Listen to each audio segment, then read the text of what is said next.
Bíblia.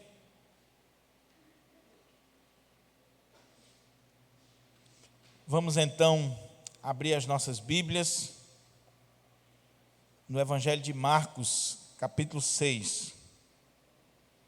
Por favor.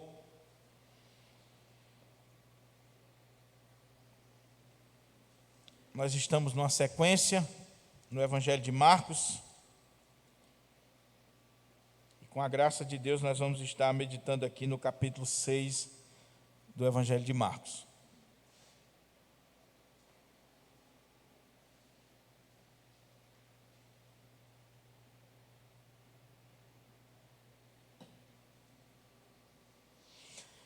Evangelho de Marcos, capítulo 6. Nós vamos ler do versículo 1 até o versículo 6, a parte A do versículo.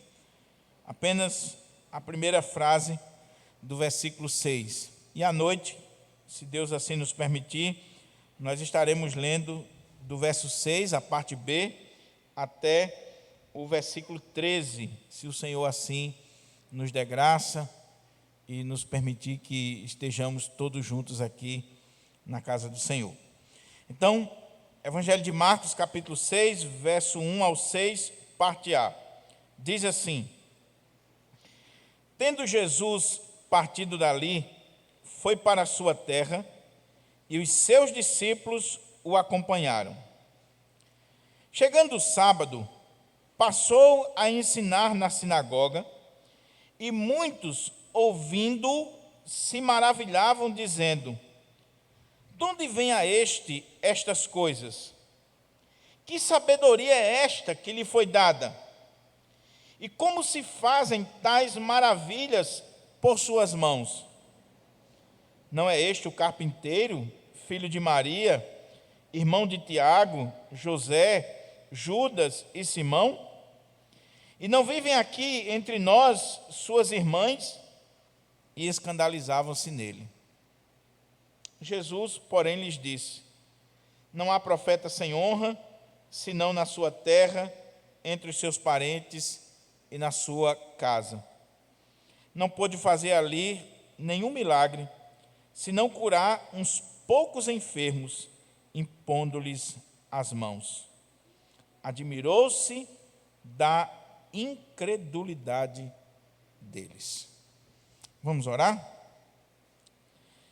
Ó Pai, a Tua palavra foi lida e ela agora está aberta diante de nós para a nossa reflexão, para a nossa instrução, para a edificação da Tua igreja.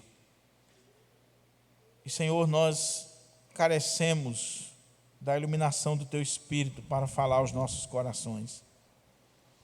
Ó Espírito Santo, nos dirige, nos dá discernimento, intrepidez para ministrar a Tua palavra. Em nome de Jesus. Amém. Meus irmãos, à guisa de introdução, eu gostaria de destacar aqui alguns pontos para que a gente possa entender esse texto. Eu sempre gosto de começar dessa forma, porque não adianta a gente ir para o texto de forma imediata, sem termos uma noção do todo, do geral, para que a gente possa ir para as particularidades. Em primeiro lugar, o capítulo 6 do Evangelho de Marcos, em especial, essa primeira parte aqui do capítulo, mostra para nós um contraste que há entre o capítulo 6 e o capítulo 5. Por quê? O capítulo 5 é o capítulo, nós diríamos, da glória. É o capítulo onde nós vemos Jesus mostrando o seu senhorio, a sua autoridade, o seu poder, domínio sobre as obras da natureza, sobre os demônios, sobre as enfermidades, sobre a própria morte. Então nós temos aqui, no capítulo 6, Jesus não realizando tantos milagres ou tantas obras sobrenaturais como aconteceu anteriormente. Segunda coisa que é interessante é que, enquanto o capítulo 5 é o capítulo que alguns dizem ou chamam de o capítulo da fé. Você vê a fé daquela mulher que foi curada, você vê a fé de Jairo, você vê a fé do povo se manifestando. O capítulo 6 é o capítulo da incredulidade, da desconfiança, do ceticismo. É o capítulo onde nós não temos aquela beleza que vimos no capítulo anterior, encerrando aqui, com essas histórias de milagres, com essas histórias que nos encantam, que nos emocionam, como, por exemplo, daquele endemoniado, onde Jesus, após libertá-lo, ele quer ir com o Senhor, e o Senhor diz: não, fica aí, vai para os seus e ministra lá para eles. E ele vai e sai pregando em 10 cidades gentílicas o Evangelho, e há uma transformação naquelas cidades. Capítulo 6 é um capítulo sombrio, pelo menos começa assim. É um capítulo da incredulidade, da rejeição. A outra coisa que eu gostaria de destacar é que no capítulo 6, quando a gente olha aqui neste capítulo, principalmente a perícope que nós acabamos de ler, muita gente dá ênfase à polêmica. E qual é a polêmica que eu estou me referindo? A polêmica com relação aos irmãos e às irmãs de Jesus. Então, geralmente, quando a gente lê este capítulo, a gente se volta para a polêmica.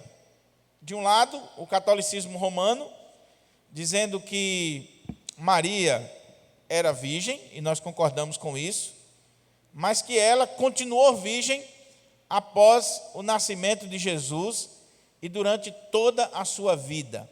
Então, a Igreja Católica acredita na virgindade perpétua de Maria.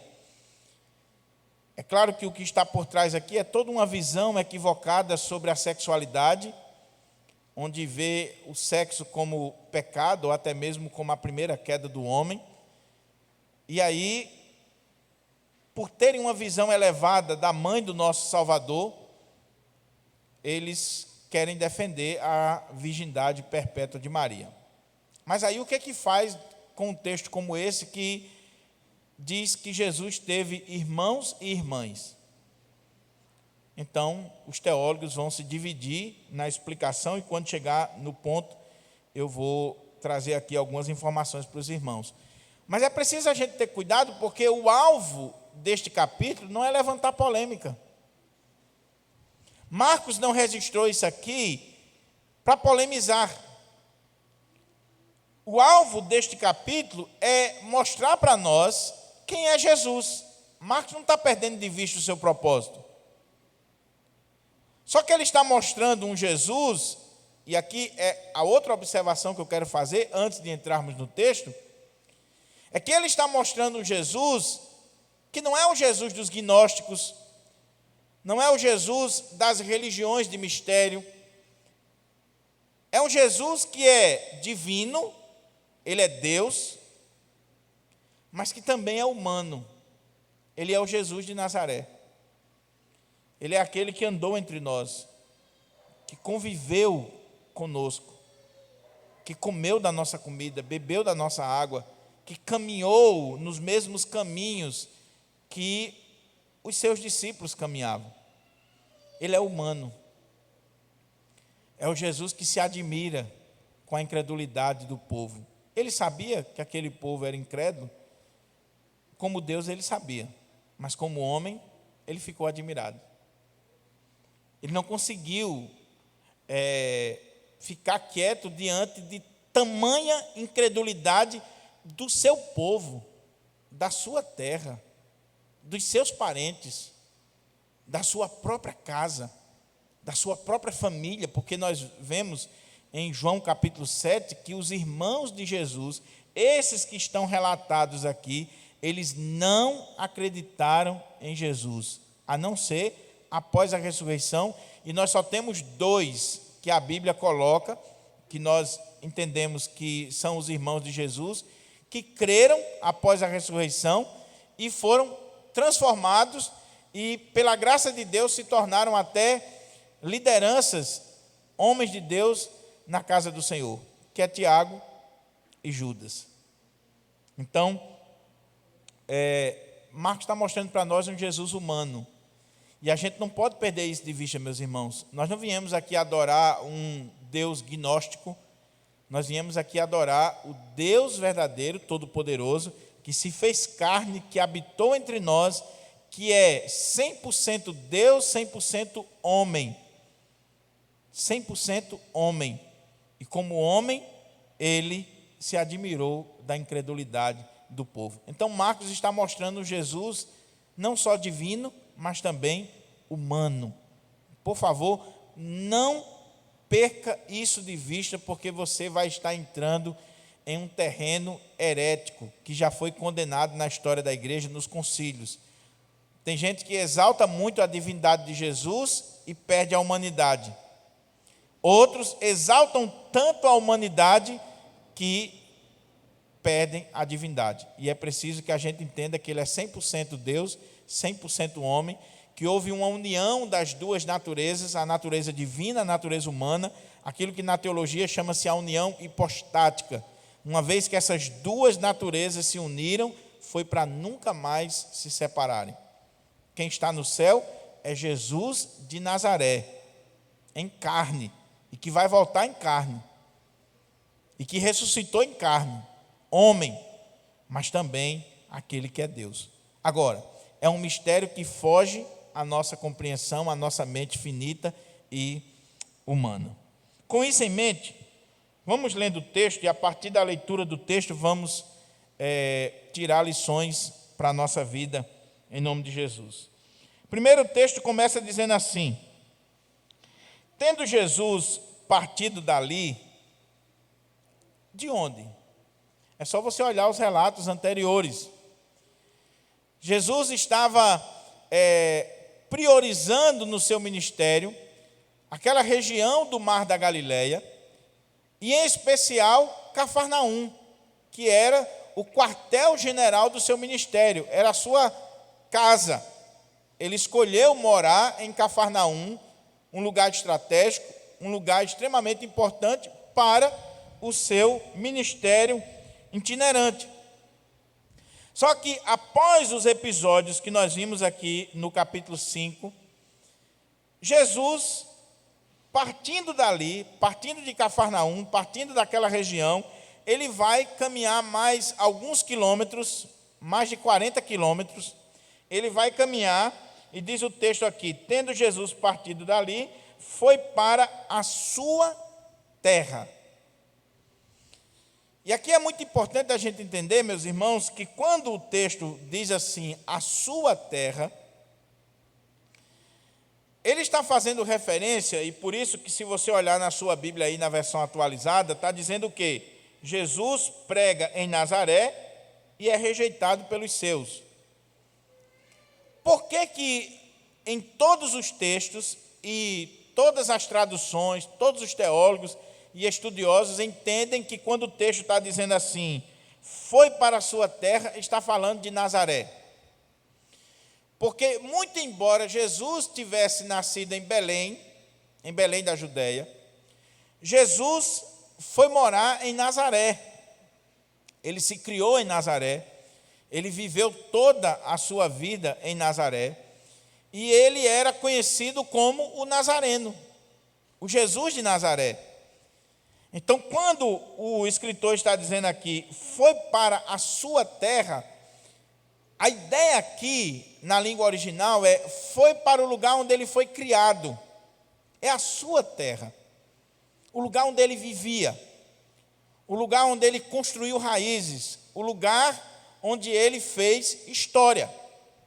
Então, não há dúvidas, e quando a gente compara o relato dos evangelhos, nós vemos que não há dúvida de que Jesus aqui, ele foi para a cidade de Nazaré.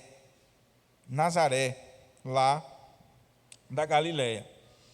E é muito interessante isso aqui, meus irmãos, porque essa é a segunda ou a terceira vez que Jesus está indo para Nazaré depois que ele inicia o seu ministério. Se você olhar o capítulo 1, versículo 9. Por favor, vá aí para o capítulo 1, versículo 9, do Evangelho de Marcos. Olha o que diz aqui. 1, 9.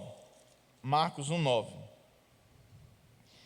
Naqueles dias, veio Jesus de Nazaré da Galileia e por João foi batizado no rio Jordão. Jesus tinha saído de Nazaré e ele está iniciando o seu ministério e ele vai ao encontro de João no rio Jordão. Entre o batismo de Jesus e o momento que nós estamos aqui no Evangelho de Marcos, no capítulo 6, nós temos uma cronologia que, quando você compara os relatos do Evangelho, nós temos uma cronologia de pelo menos 2 anos entre aquela primeira saída de Jesus de Nazaré e essa volta dele para Nazaré. Há uma dúvida, se você pegar Lucas capítulo 4, se aquele texto que fala sobre Jesus entrando na sinagoga de Nazaré e lendo o livro do profeta Isaías, e depois ele vai ser expulso, ele não vai ser aceito, se aquele texto é anterior a esse do capítulo 6, que Marcos está falando aqui, ou se é a mesma história. Então, até aqui na nossa versão atualizada, você vai ver que eles colocam Lucas capítulo 4, versos 16 a 20, como se fosse a mesma história. Mas existem estudiosos que dizem que aquele evento lá seria a segunda vez e aqui nós teríamos outro momento do Senhor Jesus. Mas o fato é que Jesus está indo para Nazaré. Ele pregou em Cafarnaum, ele pregou naqueles arredores, e ele mais uma vez volta para Nazaré. Ele tinha saído de lá como um carpinteiro, como um homem simples, humilde, que durante 30 anos, ou pelo menos 20 anos da sua vida, ele esteve numa carpintaria fazendo obras para aquele lugarejo, ou vilarejo, chamado Nazaré. Até que um dia ele saiu, vai ao Jordão, é batizado por João, inicia seu ministério, esse ministério vai crescendo, ele vai alcançando outras cidades e ele resolve ir à sua terra para pregar ali. O que é importante destacar aqui, meus irmãos? Olha como é que o texto diz. Tendo Jesus partido dali, foi para a sua terra e os seus discípulos o acompanharam. Aqui não é uma visita familiar. Aqui não é uma visita de cortesia. Jesus não voltou a Nazaré por uma questão pura e simplesmente social. Quando o texto diz que Jesus foi para a sua terra e os seus discípulos o acompanharam, tem 2 coisas interessantes aqui. Primeiro, Marcos está pintando para nós e para os seus leitores a imagem de Jesus como um rabi judeu, um rabino, um mestre da lei, que tem discípulos, que tem seguidores, aprendizes com ele. Segunda coisa, Marcos está mostrando para nós que quando Jesus vai para Nazaré, junto com esses discípulos, não é só uma questão de um mestre acompanhado de seguidores, mas a visita de Jesus ali é uma visita oficial, messiânica, é uma visita agora não de um membro ilustre de Nazaré, que depois de alguns anos fora ele está voltando, mas é a visita do Messias que está indo ali para levar salvação para aquele povo. Ele havia sido ungido lá no Jordão, ele iniciou seu ministério, ele está pregando, curando, fazendo maravilhas, expulsando demônios, ele está levando libertação para aquelas cidades, e ele está vindo para Nazaré, não como o carpinteiro da cidade, mas ele está vindo para Nazaré como Messias, como Cristo, como libertador, como Deus encarnado que está vindo trazer salvação para aquelas pessoas. Você já pensou Que oportunidade maravilhosa para Nazaré. Jesus caminhou mais de 40 quilômetros para ir àquela cidade, não para fazer uma visita familiar, mas ele foi ali para levar salvação, libertação àquele povo. Detalhe, irmão, Nazaré, apesar de ter sido a cidade que Jesus foi criado, que Jesus viveu a sua vida, não era uma cidade ilustre como nós imaginamos. É tão interessante que Nazaré só é citado 12 vezes na Bíblia e no Novo Testamento. Flávio José não cita Nazaré. Os grandes historiadores não citam Nazaré. Sabe por quê? Porque Nazaré era insignificante. Alguns estudiosos dizem que Nazaré era um vilarejozinho com poucas famílias. Poucas famílias. Alguns chegam ao ponto de dizer que em Nazaré não passava de, no máximo, 1.000 pessoas, ou alguns chegam até a dizer 500 casas ali em Nazaré. Pouca gente, era um vilarejo. Aos olhos humanos, insignificante. Insignificante. Quem é o pregador com o currículo do Senhor Jesus, com a fama que o Senhor Jesus tem, que iria voltar para Nazaré? Que iria se importar com Nazaré? Você conhece a história de pessoas que quando cresce, quando fica importante, quando tem projeção, esquece das suas origens, não é isso? Teve um cantor aí, eu tenho que ter cuidado que agora está na internet, eu não posso estar dando nomes, né? Mas tem um cantor aí que era de uma determinada cidade, ficou famoso, e quando perguntavam para ele a respeito da cidade dele, ele dizia que era da capital. Ele não dizia que era do interior ou de uma cidade simples. Não, eu sou da capital. Jesus foi para aquela cidadezinha simples, humilde, pobre, desprezada, que além de ser pequena, um vilarejo, estava numa região completamente desprezada, que é a região da Galileia. O texto lá do 9 diz Nazaré da Galileia. E por que essa região era desprezada? Por causa da presença de muitos gentios.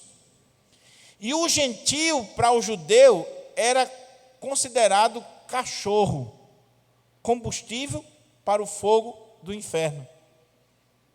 Então, como tinha muito gentio naquela região da Galileia, os judeus desprezavam aquela região. Era uma região de gente atrasada, gente caipira.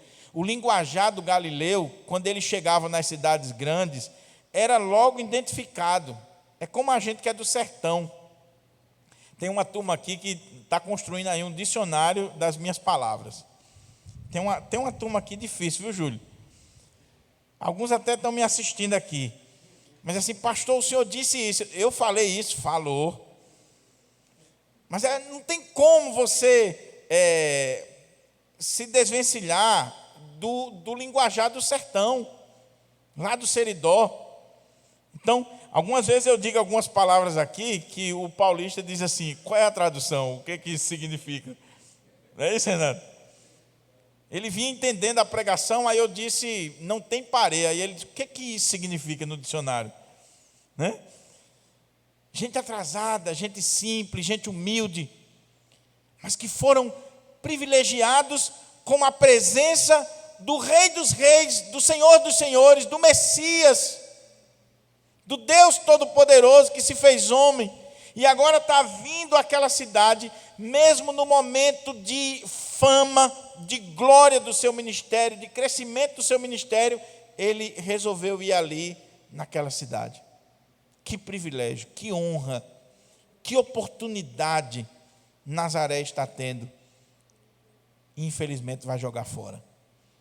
O texto diz, tendo Jesus partido dali, foi para a sua terra e os seus discípulos o acompanharam. Chegando o sábado, passou a ensinar na sinagoga, e muitos ouvindo se maravilhavam, dizendo: ora, Jesus, ele é um rabi, um mestre, ele está vindo com discípulos. A fama de Jesus já tinha tomado conta de toda aquela região e já tinha chegado também em Nazaré. Nazaré tinha um cidadão ilustre, que era um grande pregador, um mestre, que estava fazendo escola. Quando ele chega, o presidente da sinagoga, o conselho de anciãos da sinagoga, logo o convidam para no sábado estar pregando na sinagoga, trazendo uma palavra naquela sinagoga. E diz o texto que, chegando o sábado, Jesus foi para a sinagoga e ele vai ensinar, ele vai pregar, ele vai ler a lei e ministrar a palavra para aquele povo. E, meus irmãos, como diz o Evangelho de João, ninguém nunca falou como este homem. Eu fico imaginando, às vezes eu estou lendo o Evangelho e eu fico imaginando como seria ouvir Jesus presencialmente, pregando, ministrando a palavra. Com simplicidade, não estava fazendo uso de retórica, de artifícios da oratória. Ele falava de acordo com a capacidade dos seus ouvintes, a linguagem do povo, de acordo com aquilo que o povo tinha condições de entender. As suas ilustrações não eram oriundas dos manuais de homilética, dos livros de ilustração, dos contos dos grandes ilustres da história. As suas ilustrações eram presenciais. Ele olhava os lírios do campo, as aves dos céus, ele ilustrava de acordo com aquilo que o povo conhecia no dia a dia, a vivência do povo. A vivência do povo. Porque de que adianta você estar falando em neve em um local que só tem sol? De que adianta? Jesus pregou na sinagoga, ensinou na sinagoga, e as pessoas ficaram maravilhadas, mais uma vez. E você sabe que a expressão maravilhada aqui tem a ideia de espanto, de ficar de boca aberta. Como é que pode? O que está acontecendo? Que palavra é essa? Que mensagem foi essa? Sabe aquele dia que Deus abençoa o pastor? Tem aquele dia que Deus abençoa. Eu tenho um colega que é um pregador da palavra de Deus, um grande pregador, e ele disse para mim assim: Diogo, a vida do pregador é um gráfico. Uma hora ele está lá em cima, outra hora ele está lá embaixo. Sabe, tem aquele dia que você está lá em cima, você está falando, a coisa flui. Deus abençoou, o Espírito Santo desceu, iluminou a mente, e a mensagem ela tem um impacto poderoso. Aí o pastor sai da igreja dizendo assim: eu sou o cara. Sabe aquele dia que todo mundo diz assim: reverendo, olha, hoje, sinceramente, que palavra, que mensagem, que sermão. Que sermão. Aí tem aquele dia que o gráfico foi lá para baixo. E você se espreme, você vai para lá, vem para cá, e nada. E o povo vai embora calado, não diz nada. E você diz assim: meu Deus, o que foi que eu fiz? Eu deveria procurar um buraco para me esconder, porque hoje foi difícil. Aí de vez em quando a gente tem um Paulo solto, aqui da igreja, né? Que quando acontecia esse dia comigo assim do gráfico, Paulo está enfermo, mas com certeza está assistindo, que Vera e o William colocam para ele assistir. Então, de vez em quando tem um Paulo solto que chega assim e diz assim: reverendo, hoje o senhor não pagou nem a água. Se eu fosse diácono, eu tinha tirado o copo com água, porque hoje você não merecia nem o copo com água. Aí você vai para casa assim, arrasado. Arrasado. Mas de vez em quando tem um Júlio,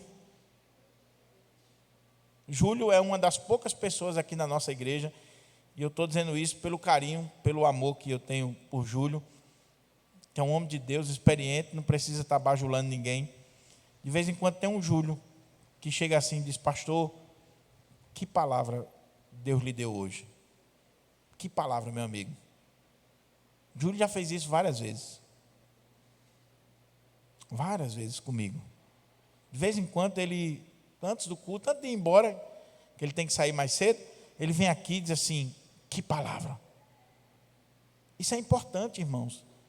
Isso é importante, porque só criticar, só falar mal, só querer ensinar ou dar dica, a gente precisa ouvir. De vez em quando: ô pastor, Deus lhe usou hoje para mim. Ô pastor, hoje o senhor estava com algum problema, não estava? Um tempo desse eu cheguei aqui e eu estava sentado, e todo pastor tem problema, eu sou um ser humano como você. Eu me admiro muitas vezes com a incredulidade, a minha mesmo. E eu sentei aqui e eu estava meio cabisbaixo.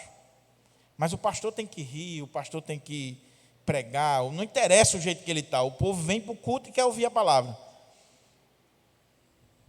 E uma irmã chegou para mim, Jéssica, está aqui, já que eu citei nomes, eu vou citar. Ô meu pastor, eu estou sentindo que você está diferente hoje, o que está acontecendo? Eu senti uma diferença no pastor. Jesus estava pregando ali e as pessoas estavam maravilhadas. Meus irmãos, esse maravilhamento aqui tem a ver com a mensagem que Jesus pregou, e aqui não tem nada a ver com oratória, com recursos de retórica, porque Jesus não usava e nem Paulo usou, quando a gente olha na carta aos Coríntios. E talvez a maior tentação do pastor, e eu sou tentado com isso em todos os momentos. Na verdade, no início do meu ministério, lá atrás, mesmo antes de ser ordenado, eu sempre gostei de oratória, de retórica, de estudar, de ministrar a palavra da melhor forma possível. Modéstia à parte, eu acho que Deus me deu o dom da fala. Também não deu mais outro dom, não. Né? Eu quis aprender violão, teclado, entrei em aula. Eu fui expulso da aula de violão. O professor disse assim: você não tem jeito. Pode ir embora que você não tem jeito, não. Aí Diego não precisou de aula, não precisou de nada, aprendeu, toca violão, toca guitarra, toca baixo, toca teclado, toca tudinho. Eu fico olhando assim, aí quando eu vou conversar com ele sobre isso, ele diz assim: pai, você não sabe que eu sou uma versão melhorada? De que são miserável, meu irmão. Então, as pessoas estavam maravilhadas não só do discurso, da maneira como Jesus pregava, mas porque essa pregação de Jesus era diferente dos rabinos, dos mestres, porque essa pregação de Jesus aqui era ungida com o Espírito Santo de Deus. Irmão, é isso que faz diferença. É isso que faz diferença na vida do pregador. Não é quantos livros ele leu. É importante ler?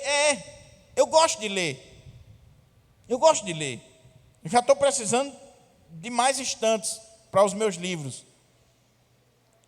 Mas não é a retórica, não é o conhecimento, não é a formação teológica que necessariamente vai fazer diferença. É quando o pregador ele é ungido pelo Espírito Santo de Deus. É quando aquela palavra ela vem recheada com o Espírito Santo. Ela impacta as vidas. Ela transforma vidas. É um homem falando, sim, mas ungido pelo Espírito Santo de Deus. É quando Deus coloca a palavra nos lábios. É quando Deus ilumina a mente para que o pastor compreenda o texto e exponha o texto com fidelidade. E quando ele está expondo o texto com fidelidade, como dizia Calvino, a voz é do pastor, mas quem está falando é Deus com a sua igreja.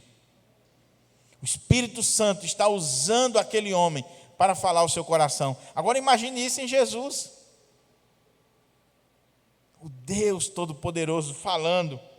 E aí as pessoas ficaram maravilhadas, boquiabertas, mas teve um problema.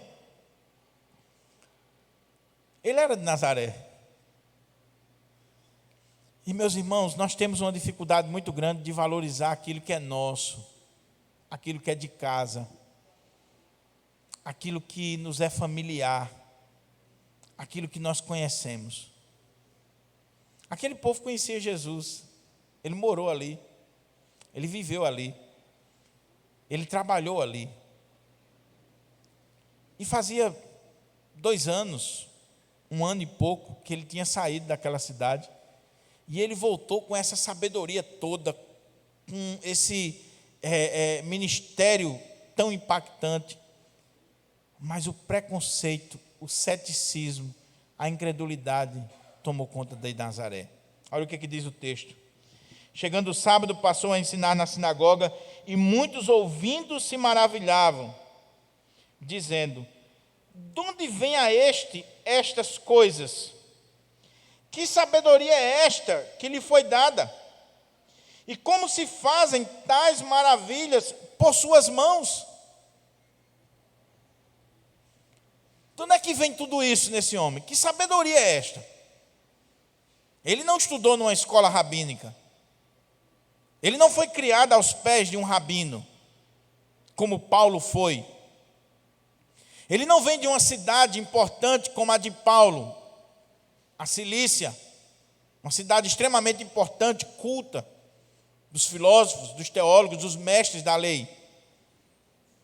Então, se ele não vem de uma escola de profetas, de rabinos, se ele não vem de uma cidade importante, ele é daqui de casa, é de Nazaré, é nosso. De onde é que vem essa sabedoria? E esses milagres, e essas coisas? Como assim? Como é que ele pode falar desse jeito? E aquilo ali vai gerando aquela admiração, aquele maravilhamento, vai gerando ceticismo, incredulidade, e vai gerando naquelas pessoas uma rejeição para com o Salvador. Olha como é que diz o texto. Não é este o carpinteiro? Ué, nós estamos diante de um carpinteiro. E a palavra carpinteiro aqui, eu já expliquei em outros sermões, mas é importante destacar.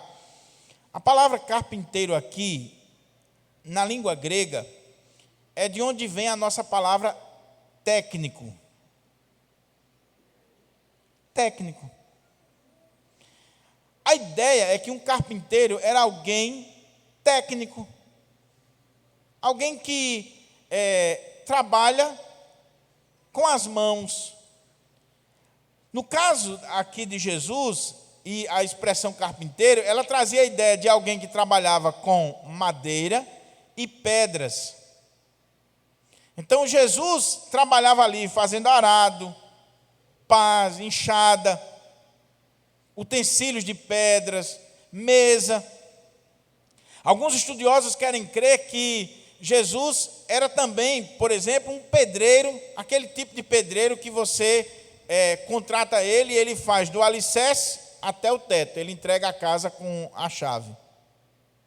Ele lidava com madeira, ele lidava com pedras, ele entregava a casa com a chave. Então Jesus era o carpinteiro de Nazaré, que estava ali na carpintaria durante muitos anos. De repente ele sai, vai para o Jordão, depois vai morar em Cafarnaum, e quando ele volta para Nazaré, o cara vem com conhecimento, com uma sabedoria, com uma forma de pregar, e de forma tão extraordinária que o povo diz assim: esse não é o nosso carpinteiro? Esse não é o matuto aqui de Nazaré? De onde é que ele vem tudo isso? O que está acontecendo? E meus irmãos, o tom aqui, eu estava estudando esse texto, o tom aqui é um tom realmente de desprezo, de chacota. A ideia aqui é que é como se estivessem diminuindo a pessoa de Jesus. Olha como é que continua o texto. Por que eu estou dizendo isso? Porque o texto diz assim: não é este o carpinteiro, filho de Maria, irmão de Tiago, José, Judas e Simão? E não vivem aqui entre nós suas irmãs? E escandalizavam-se nele. Por que eu estou dizendo que é um tom de desprezo ou de chacota? Porque o texto está colocando muito claro. Eu não sei se você já parou para pensar, por que eles não dizem que Jesus é filho de José, mas eles dizem, não é este o filho de Maria? Já parou para pensar sobre isso aqui? Eu nunca tinha parado para avaliar isso aqui. Por isso que é importante você estar pregando expositivamente, você está pregando numa sequência e estudando o Evangelho numa sequência, porque você é instruído na palavra. Se você olhar em toda a Bíblia, você nunca vai ver na Bíblia se fazendo referência ao filho de fulana de tal. Olha as genealogias. Fulano gerou Beltrano. Não é a mãe que gera, mas na cultura judaica falava-se do pai e não da mãe. Não era comum, não era correto naquela cultura você chamar a atenção para a figura da mãe. Você chamava a atenção para o pai. Então é o filho de fulano de tal. Pode pegar as genealogias. Mas aqui em Nazaré, quando aquele povo, eles estão questionando de onde vem a sabedoria de Jesus e tudo aquilo que ele fez, eles dizem assim, não é este o carpinteiro? Ou seja, quem é esse para estar pregando desse jeito, se ele não passou pelo seminário? Se ele não foi criado aos pés de um grande rabi? É um carpinteiro. Aí ele diz assim, e ele não é o filho de Maria? Por que eles não citam José? Existem duas linhas de interpretação. A primeira diz que, provavelmente, nesse período aqui, José já tinha morrido. José morreu primeiro do que Maria, porque os evangelhos não falam mais nele. Então, provavelmente, José já tinha morrido, e aí eles, ao invés de fazer referência a José, que já tinha morrido, eles fazem referência a Maria. Só que na cultura daquela época, mesmo que o pai tivesse morrido, quando ia se fazer referência, fazia-se referência à figura do pai, era a honra do pai. Então, a interpretação que muitos teólogos e exegetas dão é que quando eles estão dizendo assim, não é este o carpinteiro, o filho de Maria, eles estão colocando em xeque a legitimidade de Jesus, a moral de Jesus, porque Jesus nasceu de Maria e o nascimento dele foi um nascimento duvidoso. Não é esse o filho de Maria? Lembra daquela historiazinha de que Maria engravidou e que foi de uma forma sobrenatural? A informação provavelmente tinha vazado, muito embora José tivesse casado com Maria. Então o que esse povo está dizendo aqui é, esse aí não é aquele da historiazinha lá, daquela historiazinha lá que Maria engravidou do Espírito Santo. Ou seja, eles estão querendo colocar em xeque a autoridade de Jesus, a messianidade de Jesus, a divindade de Jesus, dizendo que Jesus é filho ilegítimo ou de uma relação adúltera, ou filho de uma mãe solteira, de uma mãe que havia engravidado de forma ilícita. Está dando para os irmãos entender o grau daquilo que eles estão fazendo? E diz o texto, e não vive entre nós as suas irmãs? Os seus irmãos, eles dão nome. As mulheres aqui não são citadas, primeiro, porque na cultura da época a mulher não tinha nenhum valor, e segundo, porque provavelmente as irmãs de Jesus já eram casadas. Então, sendo casadas, não citava o nome das mulheres, mas o nome do marido. E aí entra naquela questão das duas linhas de interpretação. A Igreja Católica, quando olha para esse texto, para defender o dogma da virgindade perpétua de Maria, e abrindo aqui um parênteses, nós cremos que Maria, ela foi virgem, ela era uma virgem que concebeu pelo Espírito Santo Nós não abrimos mão disso, irmãos. A Bíblia é clara. Agora, nós cremos, como diz Mateus capítulo 1, verso 18, que José não conheceu Maria, e a palavra conhecer lá não teve relações com ela. Conhecer ali é a linguagem suavizada para a questão da relação sexual. José não conheceu Maria até que ela deu à luz o seu primogênito, o primeiro filho. Então, duas coisas estão ali no verso 18. Primeiro, que depois, olha o até que, José não conheceu Maria até aquele momento que Maria teve Jesus, ele não tinha tido relação com ela. Depois que nasceu, ele tinha uma vida normal. E segundo, ela deu à luz o primogênito. Se é o primeiro, teria outros. Nós cremos assim. E não é pecado, não era pecado Maria ter tido relações com José. Quando eu estou discutindo esse assunto, geralmente eu pergunto, imagina aí, irmãos, Maria de Nazaré, com certeza era uma mulher muito bonita. Tem uma música do Padre Zezinho, tem algumas músicas do Padre Zezinho sobre Maria, que são idólatras, que não dá para a gente cantar. Mas tem uma música do Padre Zezinho, que ele conta a história de Maria, que não é idolatria, mas ele imagina como era Maria de Nazaré.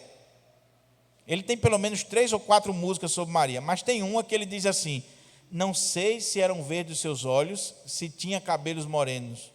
E aí ele vai descrevendo a figura de Maria. Maria com certeza era muito bonita, uma jovem de 17, 18 anos. E aí você vê o relato do Evangelho, 12 anos depois, José ainda está com ela, casado legalmente, não era pecado, não tinha nenhum problema diante da lei de Deus, nem dos homens. E você imagina José, 12 anos, dentro de uma casa com Maria, olhando para a cara dela e dizendo: Maria, como você é linda, seus olhos verdes, que coisa maravilhosa, Maria. E não pegar nem na mãozinha dela. E se pegasse, não estava pecando. Então, a Igreja Católica, ela, por querer defender a virgindade perpétua de Maria, eles dizem que irmãos aqui são primos, pessoas que pertencem ao mesmo clã, mas que não são parentes, no sentido de irmãos de sangue, mas primos, segundo grau. Nós não cremos assim. Mas o ponto aqui é que eles estão colocando em xeque o nascimento de Jesus. E a própria mãe de Jesus, a própria família de Jesus. E diz o texto que eles se escandalizaram. A palavra escândalo aqui é tropeço. Eles tropeçaram nisso.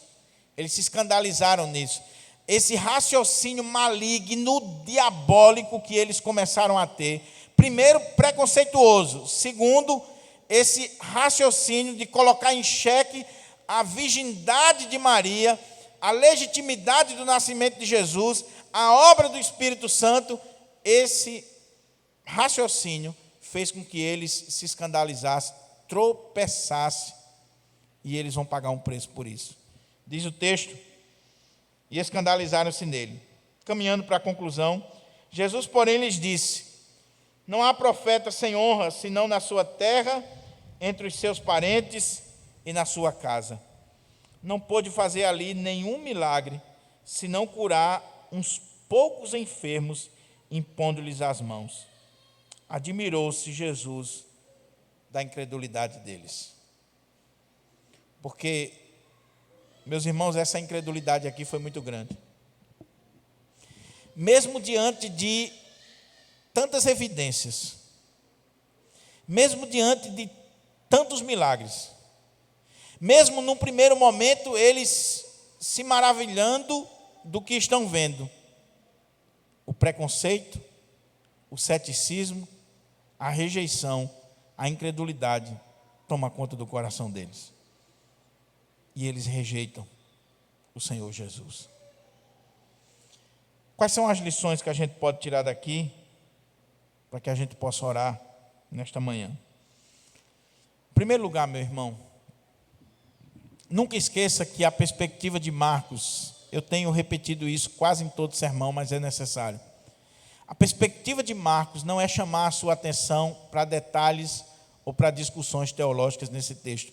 A perspectiva de Marcos é contar a história de Jesus e mostrar para nós quem ele é, independente do que estão pensando a respeito dele ou do que a gente possa imaginar.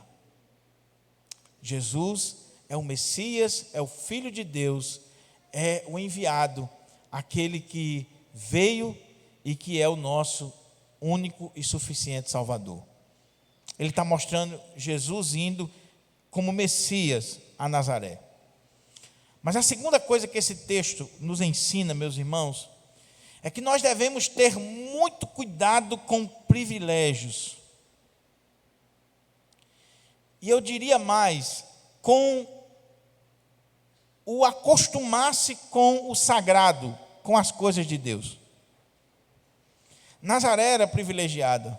Jesus foi morar ali, Jesus trabalhou ali, Jesus está voltando para aquela cidade para abençoar aquele povo. Mas eles estavam tão, diríamos assim, familiarizados com o sagrado, que eles já estavam banalizando. Meu amado irmão, cuidado com isso. Porque às vezes nós estamos tão acostumados com a palavra de Deus, com as coisas de Deus, que isso aqui já não significa muita coisa para nós. Se emocionar com um sermão, admirar um sermão, ficar maravilhado com um sermão, não significa quase nada. Porque tem muita gente, presbiteriano principalmente, presbiteriano gosta de pregação, viu? Todo presbiteriano é especialista em pregação. A questão é, o que essa pregação está produzindo na sua vida? Quando você sair por aquelas portas daqui a pouco, o que essa pregação está causando em você? Você só está admirado?